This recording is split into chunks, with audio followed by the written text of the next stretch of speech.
그것이 6장, 요한복음 6장 37절입니다. 아버지께서 내게 주시는 자는 다 내게로 올 것이요 내게 오는 자는 내가 결코 내쫓지 아니하리라. 아멘. 아버지께서 내게 주시는 자는 다 내게로 올 것이요 하나님께서 선택하신 사람은 반드시 예수 그리스도를 믿게 된다는 그런 말씀입니다.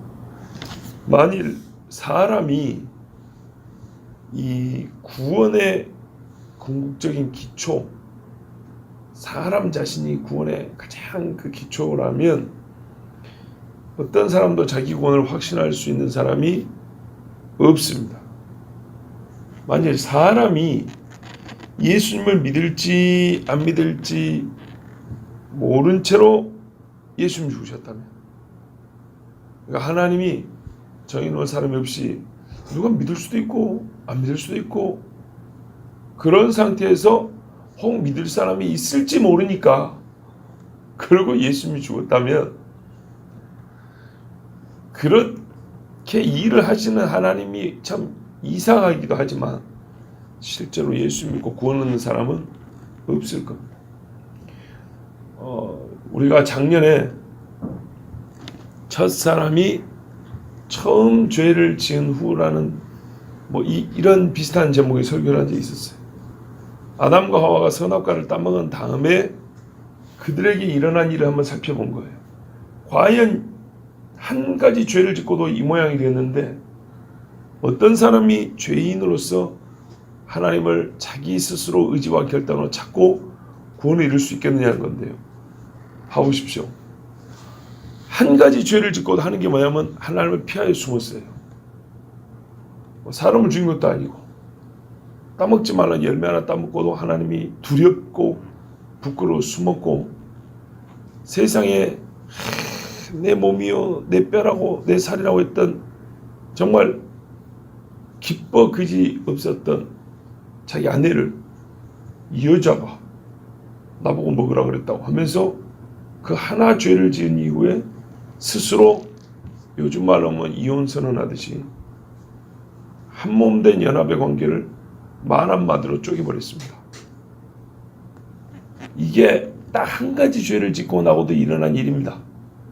그런데 이 죄가 쌓이고 또 쌓였는데 사람에게서 스스로 구원 얻을 어떤 방법이 생각이 나고 하나님께로 돌아가야 되겠다. 이게 가능할까요? 이 홍수로 심판한 후에도 깨닫는 게 아니고 니므롯과 세상 사람들은 다 하나님을 대적할 그를 궁리를 했단 말입니다. 하나님이 언어를 흩어버리지 아니하고는 그 모아진 뜻을 흩을 수가 없을 정도였어요. 얼마나 마음이 하나로 똘똘 뭉치는 거 봐보세요. 그런데 하나님을 믿고 구원받을 수 있는 그 기초가 사람에게 있다고 하면 그 누구가 구원을 받겠습니까? 또 어떤 사람들은 그래요. 하나님이 지식, 즉 예지 능력이 있기 때문에 훗날에 어떤 사람이 예수 믿을지 아시고 그 예수 믿을 사람을 선택했다. 이런 참 말도 안 되는 소리 어디 갑니까? 선택은 그 사람이 어떤 뜻을 품었든지 간에 내가 딱 찝는 거죠. 근데 그 사람이 나중에 믿을 사람이다. 그걸 알고 너는 믿을 놈이지 이렇게 되겠다는 겁니다. 그건 역시 사람에게 구원의 기초가 있지 않습니까? 만약에 그렇게 누가 사람이 스스로 예수님을 믿을 가능성을 생각하고 예수님이 이 땅에 오셔서 십자가에 죽었다면 정말 헛된 겁니다. 그건 복잡한 논의를 할 필요 없어요. 구원이 사람에게 달렸다는 얘기입니다. 그래가지고 어떻게 우리가 구원을 받을 수 있으며 하나님이 만물의 주관자로서 스스로 우리를 구원하신다 할 수 있겠습니까? 하나님의 결정과 행위조차도 사람에게 의지가 되어 있는데 참 무엄한 이야기입니다. 하나님이 누가 믿을지 아시고 그 믿을 놈만 선택했다. 이런 말. 도대체 하나님이 죄인을 구원할 그 선한 의지는 없고 죄인인 사람이 예수 믿을 의지와 결정에 따라 하나님의 구원 계획이 만들어지고 패하기도 하고 승리하기도 하고, 그건 아닙니다. 사실 하나님께서 구원 얻을 사람을 정하고 예수님께 인도하실 것이 그런 계획이 섰고, 그럴 수 있는 능력이 하나님께 있고, 반드시 그럴 하나님의 뜻이 세워졌기 때문에 예수님이 그 확실한 보장에서 오셔서 죽은 것이지, 누가 믿을지 몰라 이래가지고는 안 됩니다. 여러분, 우리가 세상 살면서도 누가 이익을 준다 할 때 어떤 가능성만 가지고는 자기의 재산을 건다든지 목숨을 건다든지 이런 일이 있을 수가 없습니다. 혹 속아 넘어가는 일이 있더라도 확실한 보장이 주어질 때, 이게 확실하다 싶을 때 그렇게 하는 것이지. 그런데 하나님이 감히 사람이 하나님을 죽일 수 있는 그런 연약한 인간의 몸으로 오시는 일을 결정한 데 있어서, 이렇게 하면 혹 누가 참 하나님이 큰일 하셨네, 내가 믿어줘야지, 뭐 이런 생각을 할 거라고. 말도 안 되는 이야기입니다. 그럼 하나님은 어떻게 아들 예수님께 인도하십니까? 오늘 본문에 아버지께서 내게 주시는 자는 다 내게로 올 것이요. 우리가 지난 시간에는 아버지께서 내게 주시는 자에 초점을 맞춰서 들었고요. 오늘은 다 내게로 올 것입니다. 다 내게로 올 것이요. 이 일이 실패하지 않는 이유는 어디에 있습니까? 우리를 잠들게 해가지고 몰래 어디다 놓는 건가요? 아니면 족쇄를 이렇게 채워가지고 막 억지로 막 안가다 발버둥치는데 뒤로 막 끌어가지고 그렇게 갖다 놓습니까? 그렇게 하지 않습니다. 우리가 예수 앞에 나와 있는 우리 모습을 볼 때 내 무의식 중에 하나님이 업어놨다거나, 아니면 막 정말 가기 싫은데 내 마음은 아직도 주님이 싫은데 사슬로 묶어가지고 억지로 데려놨고 또 예수님이 묶어놨는가? 그렇지 않습니다. 사람의 의지를 예수님께 방향 지우는 방법을 통합니다. 아까 족쇄 얘기했을 때, 그러니까 예수 믿기 싫은데 하나님 병으로 쳐가지고 아이고 이제 교회 가야 되겠다, 그 족쇄 아닌가? 아닙니다. 그거는 족쇄라는 거는 그럼에도 불구하고 가기 싫어야 됩니다. 내가 그냥 죽어버리란다, 확 죽어버리고 말지, 이런데 막 옆에서 막 가야 된다고 막 해가지고 억지로 싫어 그런데 교회 자리에 앉아, 이게 족쇄고요. 그런 게 아니고 하나님이 우리의 마음을 움직이는 방법.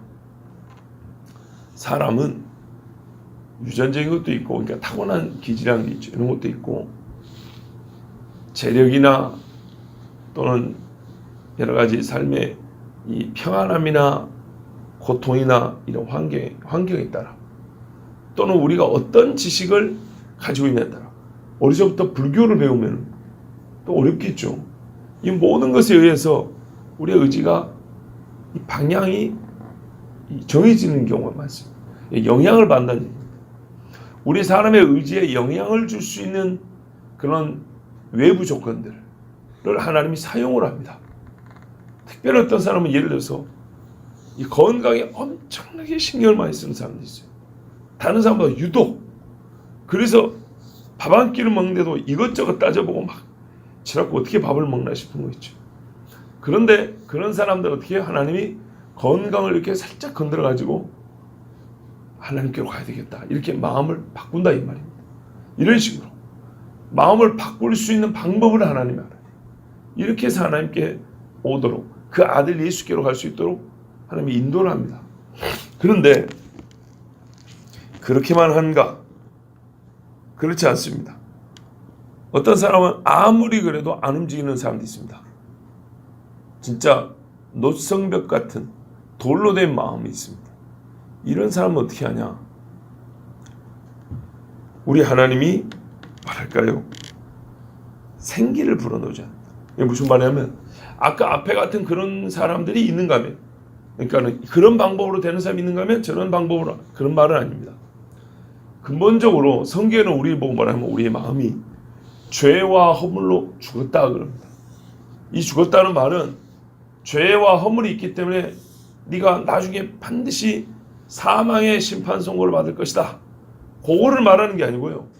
현재의 마음 상태를 말합니다. 현재의 마음 상태가 죽은 상태라는 겁니다. 여러분, 죽은 자가 스스로 일어날 수 있는 방법 아십니까? 죽은 자가 스스로 자기 몸을 일으킬 수 있을까요? 절대 불가능하죠. 죽어버린 겁니다. 근데 우리가 어떤 의미에서 왜 죽었냐면 죄 때문에 죽었다는 겁니다. 허물 때문에 죽었다는 겁니다. 죄와 허물. 네가 선악과를 따먹으면 반드시 죽으라 그랬잖아요. 그 죽은 후에 반드시 이게 최초로 일어난 일이 뭐냐면 하나님과 분리돼 버린 겁니다. 하나님을 찾지 않아요. 어떻게 다시 하나님을 만날 수 있죠? 하나님이 먼저 와서 불러줘야 됩니다. 그게 그런 상태를 얘기합니다. 죄와 허물로 죽은 연유가 뭐냐 하니까 죄 때문입니다. 그런 죽음의 상태를 그대로 유지시키는 힘은 어디에 있냐면 죄와 허물의 힘이라는 겁니다. 이 힘을 이겨내지를 못해요. 죄 밖으로 내 몸을 일으켜 세우지를 못해요. 어떻게 가능할까요? 그래서 성경에서 말하면 우리에게 아이가 새로 태어나는 게 아이가 태어나는 것을 가지고 우리 사람들이 구원 얻는 그 과정을 얘기해 주죠. 거듭남입니다. 태어난다는 거예요. 어떻게 거듭나냐 그랬더니 물과 성령으로 거듭난답니다. 성령이 오셔서 생기를 다시 불어넣어주는 거예요.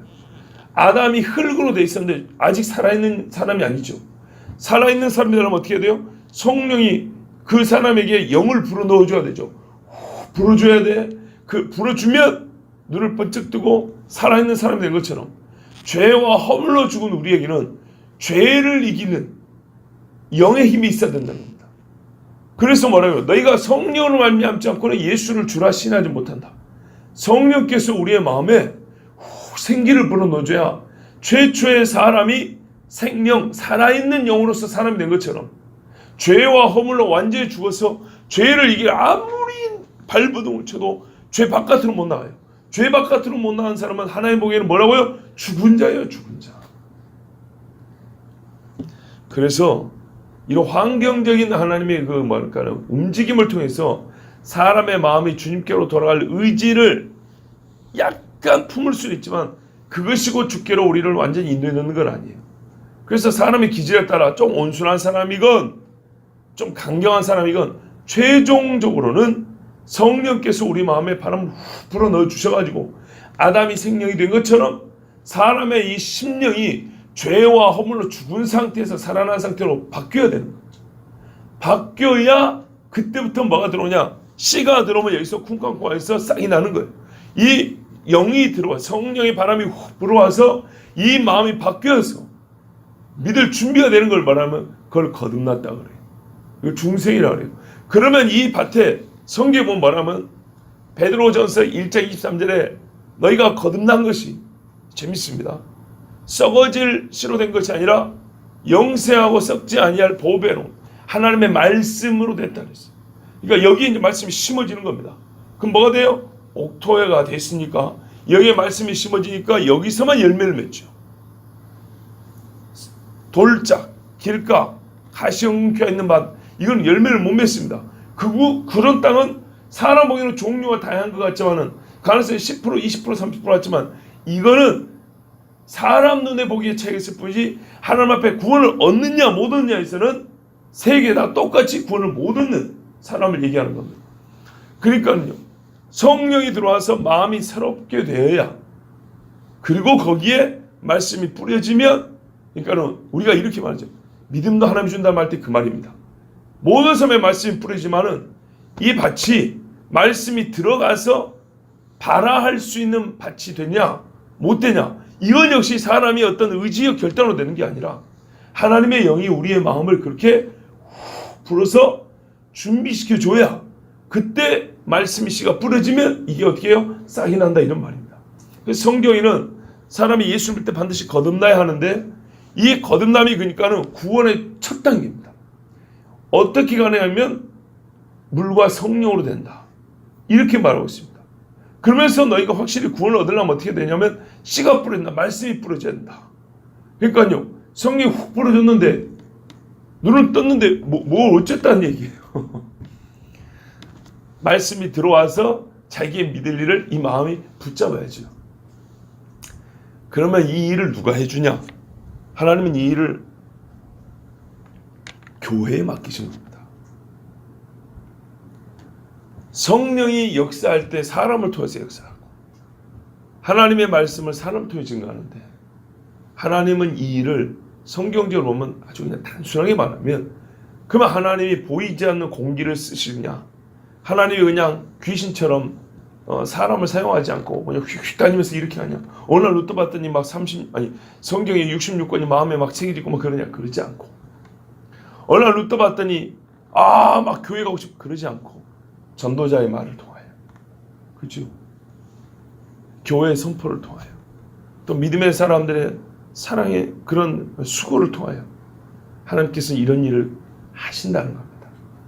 그래서 우리가 이제 이렇게도 표현하죠. 교회는 세상의 소망이다. 마지막 소망이다. 음부의 권세가 이기지 못한다고 그러잖아요. 성령이 교회를 사용하여서 생명을 난다는 음부의 권세라는 건 마귀의 권세고 사망 권세 아닙니까? 그런데 어떻게 사망 권세가 교회를 이겼냐는 겁니다. 교회 건물을 세워놓고 막 십자가 막 사방에 도배해 놓으면 사망이 이기지 못해 그런 게 아니고 예수 이름으로 성령이 이렇게 역사하여 한 사람 한 사람 말씀을 뿌리는 일을 하나님이 교회를 통해 하시기 때문에 교회를 이기지 못한다는 겁니다. 자, 요한복음 1장 3절에 이 하나님의 불가항력적 부르심, 누구도 거역할 수 없는 부르심에 우리가 마음이 새로워지고 그리스도께로 향하는 새로운 마음을 얻는다는 것을 말해주는데 요한복음 3장에 보면 잘 나와 있는데요. 1장에 먼저 이 거듭남이 절대 이것들과는 상관없다라고 혹 사람이 스스로 이것 때문에 이 사람이 예수 믿었지 하는 이런 쓸데없는 생각하지 못하도록 이거하고는 상관없다고 곧 사람이 착각하기 쉬운 세 가지를 다 꼬집어서 말씀해 줍니다. 요한복음 1장 13절이죠. 뭐라고 말하냐면 이는 혈통으로나 보이시죠? 1장 13절 12절부터 보면 영접하는 자고 그 이름을 믿는 자들에게는 하나님의 자녀가 되는 권세를 주셨는데 이게 뭘로 안 되냐? 먼저 안 되는 것을 가지고 혈통으로 안 된다는 거예요. 출생으로 나 믿음의 집안에서 태어났는데 나 아브라함의 피로 난 자인데 이거 안 통한다는 겁니다. 육정으로나 사람의 감정으로나 저 사람은 성품이 좋아서 구원받는다. 절대 이런 소리 합니다. 이거는 반성경이에요. 셋째, 사람의 뜻으로 나지 않냐고. 의지를 세우세요. 의지를 세우세요. 그래갖고 되는 게 아니에요. 하나님께서 하시는 일은 어떻게 가능합니까? 바로 아까 말씀드린 대로 아담이 사람이 될 때 생기가 왔다는 거죠. 성령으로 가는 겁니다. 성령으로. 자, 종합해서 말씀을 드리면 죄와 허물로 죽은 우리는 어떻게 해야 살아날 수 있냐면 예수님께서 죽은 자가 있는 무덤 밖에서 나사로야 나오너라 이래야 사는 거예요. 하나님께서 주시는 주의 영이 사람의 마음에 믿음을 불러일으키고 그 불러일으켜진 그 믿음이 믿어야 할 것, 곧 말씀에 뿌려진 씨를 붙잡아서 우리가 하나님 아들 예수 그리스도로 다 나올 수 있는 겁니다. 그리고 성경이 이거를 다 그랬으니 절대로 이 일은 실패하지 않습니다. 그래서 하나님이 나사로야 나오너라 한 것처럼 우리에게 성령으로 부르신다고. 그걸 교리적으로 말해서 유효적 부르심, 유효하다는 겁니다. 이 부르심은 절대로 실패하는 일 없대요. 우리가 애들한테 뭐 시험 시키면 누구 불러도 대답 안 하잖아요. 뭐 그런 부름이 아니고 하나님이 불렀을 때는 100번 다 예 하고 나온다는 겁니다. 그렇게 했을 때 사람은 그리스도께로 나가 구원을 얻게 된다. 요거를 교리적 명칭으로는 유효적 부르심이라고 하고요. 이게 실제로 일어나는 것은 하나님이 교회를 통하여서, 즉 교회를 사용하셔서 주의 영이 각 사람의 마음에 불러 그 마음을 새롭게 하시고, 거기에 그러니까 표현하자면 이런 거예요. 사람이 날 때, 그 구원받을 때 거듭남을 말하잖아요. 나는 거잖아요. 어머니의 난자 있고 아버지의 정제는 것처럼, 두 씨가 만나는 것처럼 성령이 사람의 마음에 정자가 들어올 수 있는 난자의 마음을 만드는 거예요. 쉽게 말하면 거기에 말씀이 정자처럼 이렇게 와서 씨가 들어가는 거예요. 그러면 거기서 믿음이 이제 싹이 나는 거죠. 이런 일을 하나님이 교회를 통해서 하시는데, 그 먼저 성령께서 마음을 불러일으키는. 네? 가끔 그러잖아요. 막 교회 막 마음이 뜨거워지고 막 눈물이 나. 눈물 난다 구원받은 거 아닙니다. 막 나의 죄가 막 생각이 나는 거야.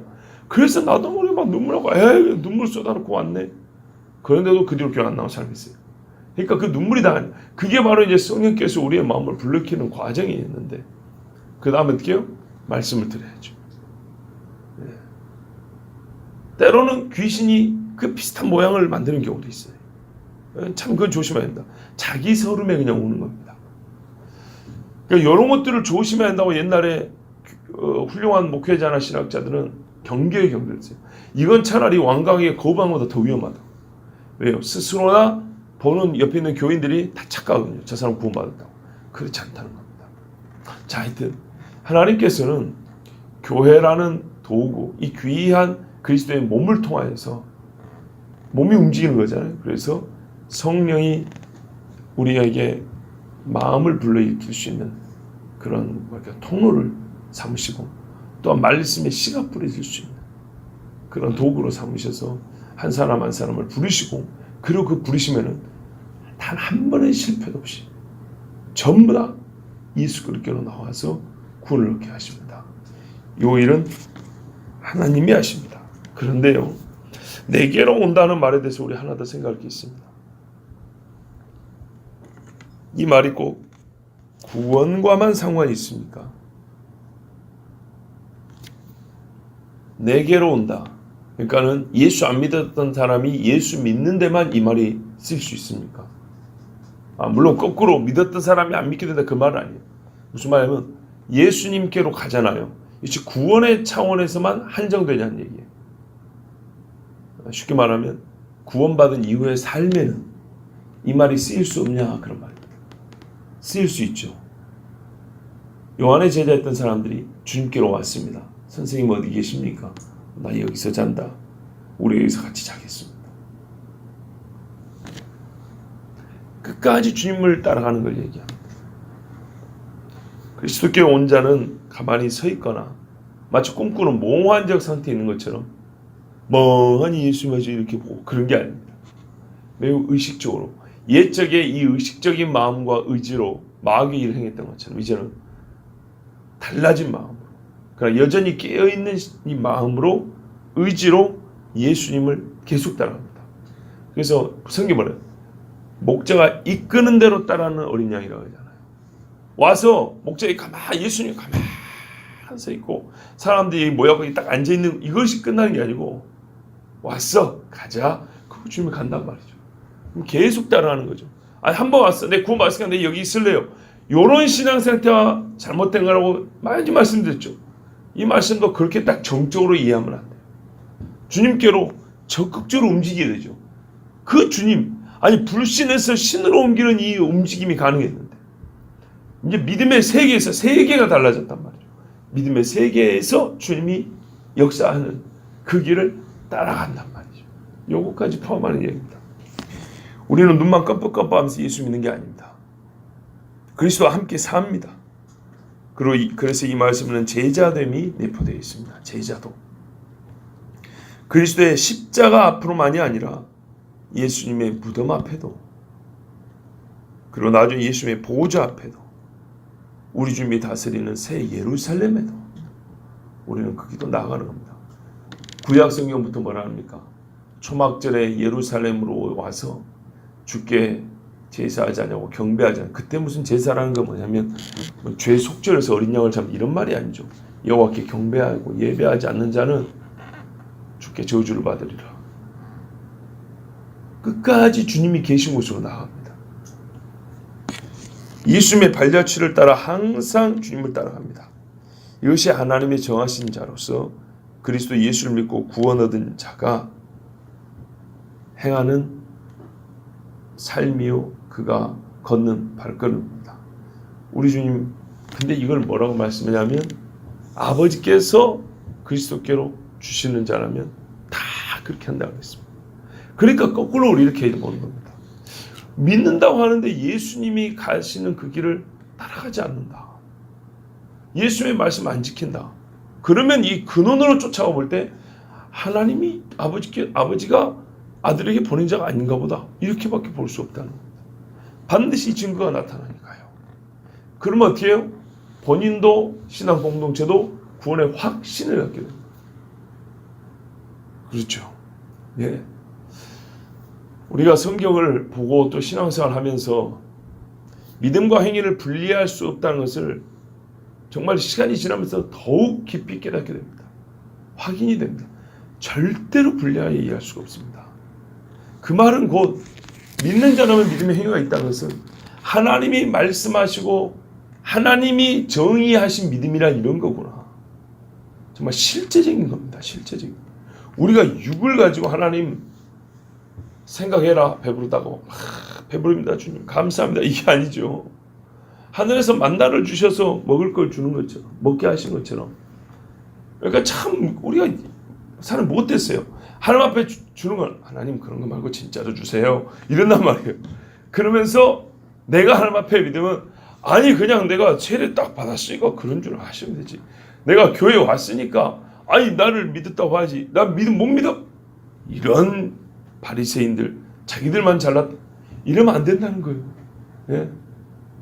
하나님이 준 것이 있어 우리가 다시 드릴 것 그런 말이 아니라 어떤 변화건 간에 가식 또는 말까요 이미지로만 그 변화를 인정받을 수 있는 건 없다는 겁니다. 다 실제해야 되는 겁니다. 성경에 믿음은 바른 것들 실상이라고 그러잖아요. 우리 얻는 것만 실상이 아니고 그 실제이기 때문에 그 실제를 보고 걸어가는 이것이 실제해야 되는 겁니다. 그러니까는 히브리서 11장에 기록된 사람들의 믿음 중에 삶과 무관한 게 있습니다. 그들의 움직인 손과 걷는 발걸음과 했던 말과 무관한 믿음이 어디냐고. 성경에서 야 이 사람들 믿음 봐라. 속 생각이 하나님 믿습니다 이러고 죽었다. 이런 사람 한 명도 없죠.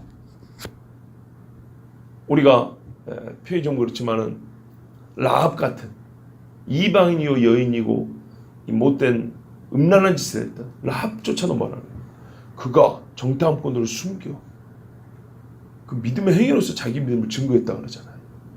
우리 주님이 그걸 보신다니까요.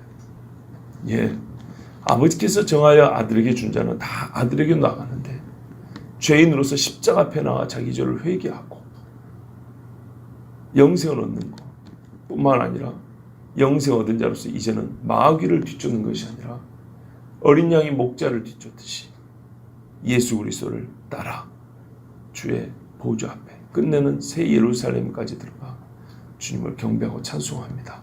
그리고 그것이요 이 땅에서 반드시 나타납니다. 반드시. 그런 분들이 교회 안에 가득하기를 이 장은 좀 원합니다. 듣기에 따라 우리의 믿음을 무시하는가? 그게 아닙니다. 실제로 성경이 원합니까? 곡식과 가라지가 있다고 하지 않습니다. 성경대로 말하는 겁니다. 성경을 벗어나서 다 곡식입니다. 이거는 거짓말입니다. 다 가라지구만. 믿음이 어디 있어? 이거는 정말 지옥 갈 소리입니다. 곡식도 있고 가라지도 있습니다.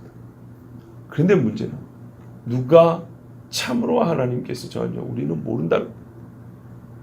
우리가 아는 지식은 그렇게 하나님의 정하여 구원받은 자가 있다는 것이고 우리가 해야 할 일은 이건 100% 너희는 믿어야 한다. 믿으라라는 명령을 모두가 받았고 선포하라는 명령을 모두가 받았다는 거예요. 그래서 우리는 이 하나님의 말씀에 따라 다 믿으라고 외치는 것이고 믿어야 한다고 가르치는 겁니다. 그리고 뭘 믿어야 되는지 어떻게 믿어야 되는지 그 구체적인 것을 또한 전하고 그것을 알고 주님 앞에 나오는 온전한 자가 일어나는 것을 보면 저도 즐겁고 여러분도 기쁘고 하나님도 너무나 즐거워하시고 기뻐하시는 일이 될 것입니다. 그것을 위해서 우리는 받은 명령대로 이 시간에도 함께 기도해야 되겠습니다. 아버지 하나님, 우리 중에 아직 믿지 못한 자가 많이 있습니다. 그들의 마음을 성령께서 역사하셔서 변화시켜 주십시오. 그리고 그 변화된 마음, 성령과 함께 주를 예배하는 이 날이 되게 하여 주시옵소서. 그렇게 복된 기도가 우리 입술에 있기를 바랍니다. 기도하겠습니다. 하나님 아버지 감사합니다. 오늘 우리를 사랑해 주시고 귀한 자녀들과 함께